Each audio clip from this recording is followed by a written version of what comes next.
Hello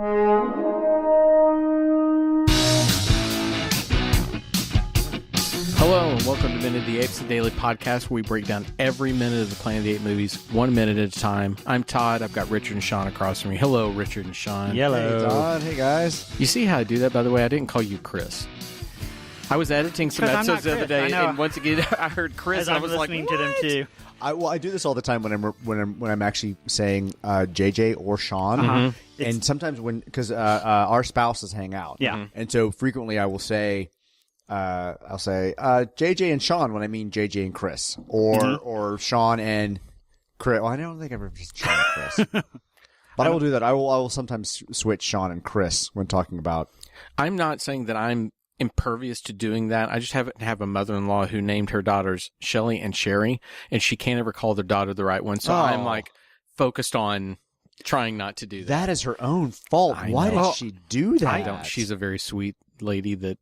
If you knew her, you'd go, I understand. Wow. When I was in high school, I met some girls up in Montana, and their names there were four of them. One was a little girl, and the rest were teenagers. It was Tisha, Tanya, Tessa, and Tori. Aww. And Tori was the young one. There was like a 10-year gap between the almost youngest one and the youngest one. And I was talking to her dad, and he said, yeah, we wanted to keep the T names together, so we wanted to do Tisha, Tanya, Tessa. And when we got to the last one, we wanted to name her Twoops. I like that. Yeah. Okay, enough with name talk. Oh, sorry, yeah. No, I like it. I think I brought it up. So we're on to minute 92, Sean. We're starting it with Zira staring at the caves, and it ends with Cornelius and Zira surrounding Dr. Zaius. And in minute 92, we're still our same count of two living humans. Poor Dodge and Stewart are still dead. I don't think they're going to come back. Well, unless we go to the zombie planet of the apes. There you go.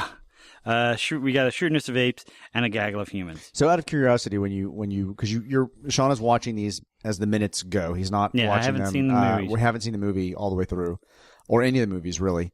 So, well, the new ones I have, not the old ones. So, when you started the count, were you hoping that there would be this just gigantic body count by this point of the movie? Were you expecting to see like? Well, no. What it was the first half hour. It's called the Planet of the Apes, and you've got four people. Right. Or actually three people. One died. Yeah. And when are we getting apes? So I'm doing a running count. All of a sudden, I can see some apes in the distance. So I can add a couple of apes to the count now. Oh, now here are the apes when we get to the hunt part. Oh, and now here are more humanoids at the time. Now we know they're humans. And he literally, I think it was in the frustration, he's never seen these, and he kept thinking, when is something going to happen? And so he started joking, and I said, fine, keep your count. Keep it running. And I think that's where it came from. But, I mean, it's... And I don't know what future movies will provide me as far as human/ape/living/dead counts. So, to start off this minute, can I ask a very serious question? Last minute we had, where do they get the shaving cream? This minute, I want to know, why does Zara run to the water? Okay. Why does she even turn around? What caught her attention? I agree. Because my question was, and I see you're about to say something, Richard, but then one thing I would say is, to me, it almost felt like she sent for the gorillas and orangutans secretly. I know she didn't do it, but the way, it was almost like she was... All right, they're finally here to... So what we mean by this is the minute basically starts with everybody climbing up the scaffolding, except for her. She never makes it to the scaffolding. She turns and sort of jogs to the water. Is it... So the script says they cross the beach of the ladders when suddenly they hear a sound of horses. They look. So I didn't hear any sound of horses. And that's funny because I thought how much easier this would have been simply to have a close-up of her going to a ladder. And you hear, nay. Or and hell, she turns just gunfire. Or horse hooves or anything. Yeah. You know, that could have been the Monty Python thing. Like, something to draw our attention. Or people going, like making monkey noises as they're coming to them. Something. And when we talk about ape strength, maybe they've got super ape hearing that we're not really aware of. But no, her turning, obviously to respond to something that she hears is not apparent. She just kind of turns like she's going to go walk off, have a sandwich. It's time for her break. She's got a cigarette to smoke. And it's even that look on her face. So dramatic. Like, I mean, she's wearing makeup. She's got a costume on. She can't really emote that look on her face is kind of like, it's almost like she's searching the cosmos for a meaning, and suddenly she looks up. Yeah, it doesn't look like she's responding to hearing noise. It looks like she's just kind of, I don't know. I know the studio was cutting production days all the time because they expected this thing to lose money. Do you think it's a situation where it's okay, we don't have time. What could you do? Okay, Kim, could you just run down the beach and sort of look over here? Well, I think it's just... we've done enough little production videos and web series in this store to know that you could do one simple little direction to turn. And you don't have to like ADR some audio in. You just have to have her kind of respond like she's hearing something.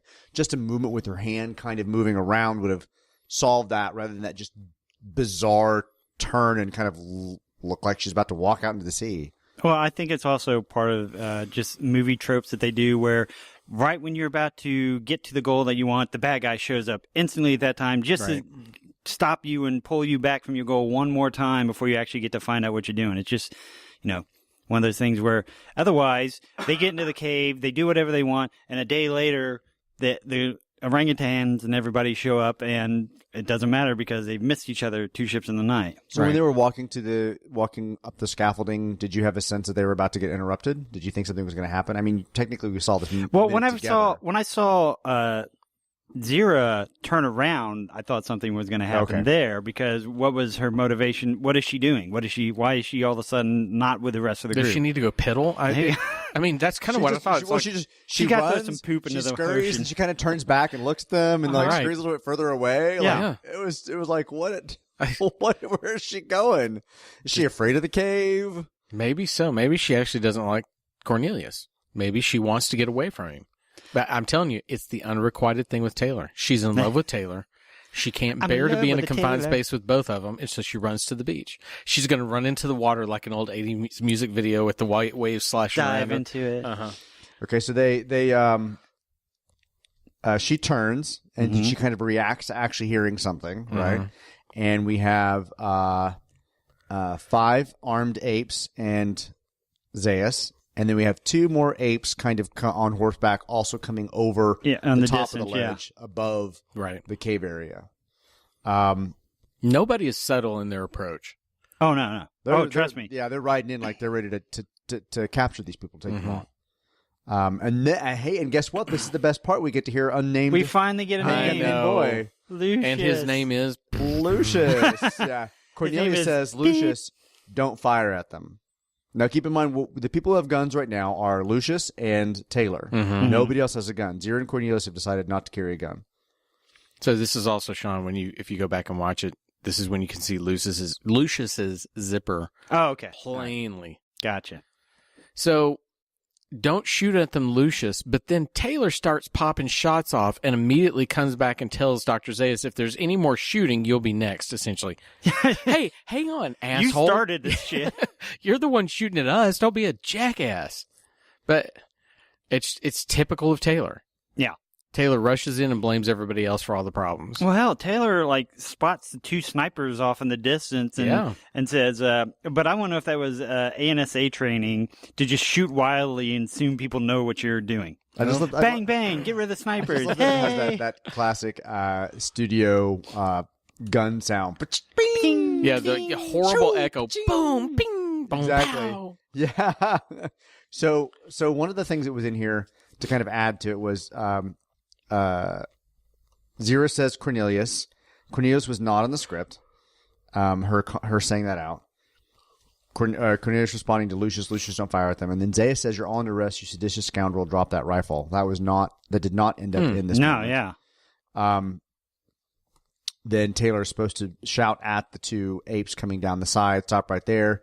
Zaius says, "Don't be a fool. You're outnumbered and outgunned." So none of that. They cut all of that back and forth dialogue. And we just kind of...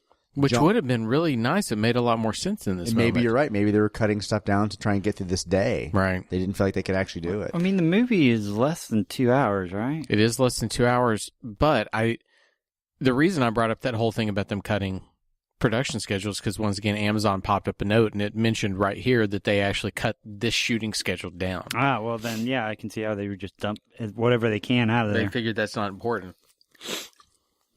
Well, sorry for the sniffles there, listeners. I'm having allergy moment. I'm going to try not to sniffle and cough in your ear. I don't think Cornelius is used to people talking back to him, much less a human. I mean, with his old, put your weapon down, shut up, all that kind of stuff. Oh, sorry. He completely... put your weapon down, shut up. But you think about it, every ape acquiesces to Taylor at this point. It's he tells Cornelius to shut up, and Zaius loves his life so much he basically is like, okay, yeah, sorry, my well, bad. but from what I can tell, Well, that's just it. There's not the back and forth. I mean, it literally is Lucius don't fire at them. Taylor shoots the 2 people above, and then Taylor jumps in. If there's any more shooting, you'll be the first to go. You can count on it. It just goes straight to the threat. I mean, there's no conversation outside of I'm armed and I will take you all down. Yeah. Right. I'm a crazy human. Don't make me do this. I'm surprised Zaius didn't have it set up. If the minute you have a shot of Taylor, take him out. There, true. Well, that's probably why they actually had the 2 apes up above. And the snipers. That might have been why the snipers and Taylor, did his typical Western shooting. Yeah, gets him first. You were talking earlier about Cornelius being intimidated by Taylor a little bit. I didn't really pay attention until this point, and I'd have to go back and look.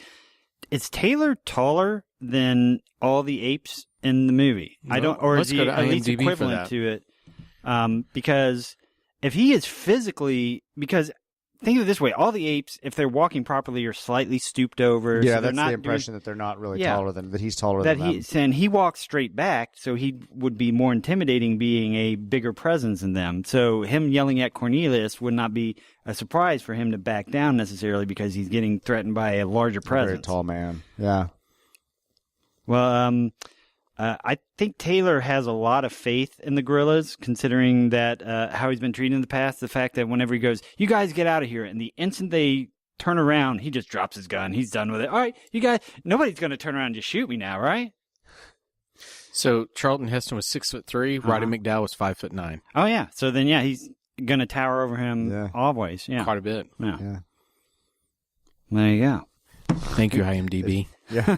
There are no ape in heels in this particular thing. Well, there's the name of that episode. There are no apes in heels. There are no apes in heels. The kinky gorilla boots. So Taylor says if there's any more shooting, you'll be the first to go. You can count on it. And then Cornelius, for some reason, just kind of jumps in and says, "Taylor, you're not in command here. Put that gun down." What is Cornelius going to think is happening? Yeah. With 5 armed guerrilla soldiers facing off. Yeah. And Cornelius and Zaius and 2 more armed guerrillas on the coming hill. up. Yeah. What does he think is the stand? At that point, should he not be saying, "Take him out, shoot him, shoot him"? Yeah, exactly. I have a chance we now. We need something. Yeah. And then Taylor, of course, typical Taylor says, "Shut up." Shut up! Shut up! Shut up! He treats him the way he treated his women. Whatever. Shut up. He's treating her like he was going to end up treating Stuart eventually. Shut up! I found myself in this minute, in the previous minute, speaking of his women, feeling incredibly sorry for Linda Harrison, because she is given the most thankless role in the whole world, that all she can do is sort of cower and look be a little with bit doe demure. eyes. Yeah, just, oh my God, that poor sweet woman. Well, and then she's in this, she has no dialogue. Yeah. Right? She has no for this that minute, we know of. Up to this point, she says nothing. Right. She can't speak. She's not in a scene where she is having to directly interact with one-on-one with an actor like Heston. Mm-hmm. And so she just has to be in the background. Yeah, just kind of like going, I'm just going to kind of react and just kind of move around and look surprised. And I can't even imagine having to reset for every single one of the scenes to do the exact same thing over and over and over again. And can I ask for latitude to jump ahead to the current movies? Just real quick. I was watching, because War just came out on home release. Yeah. Now, I haven't watched these movies. I'm not saying anything. Okay, I cannot, because I'm not going to watch the future ones. This is the reason I want to say it. I cannot wait. I've had the pleasure of watching him watch this. Uh-huh. Oh, you want? I can't wait for you. This is so awesome. Okay. I'm the only one that's seen all of them, but all I can say is there are so many little nuggets of information that I can't wait for you to watch the new ones. I was just reminded, because there are a couple of little behind-the-scenes things about it that really tell you how it ties together.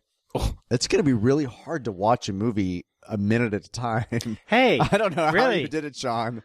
Guess what? I still have 4 more to do. I mean, I'll have some history based upon the prior movies to kind of draw upon, so I feel like I'll have some knowledge about things, and it'll be interesting to see how those things change. Right. Is that what we're expecting of you, is to watch it 1 minute at a time, or can you simply watch it, then go back 1 minute at a time? Well, I would tell you this. I'll watch it 1 minute at a time. I'm doing it 1 minute at a time. Yeah, I'll watch it 1 minute at a time. Good. Awesome. It keeps our little tradition of this going. I think that's interesting. Yeah, because it's very interesting having seen the new ones and then going back to the old ones to see what the references are that the new ones made. Yeah. You're going to get you already know the old ones, so they're not going to be new references to you. You're going to go, oh, I see what they did in the old ones. How they changed that. I see Yeah. that. Oh, I see. They play on it, and I'd actually forgotten some as I watched this making of. I'd forgotten a number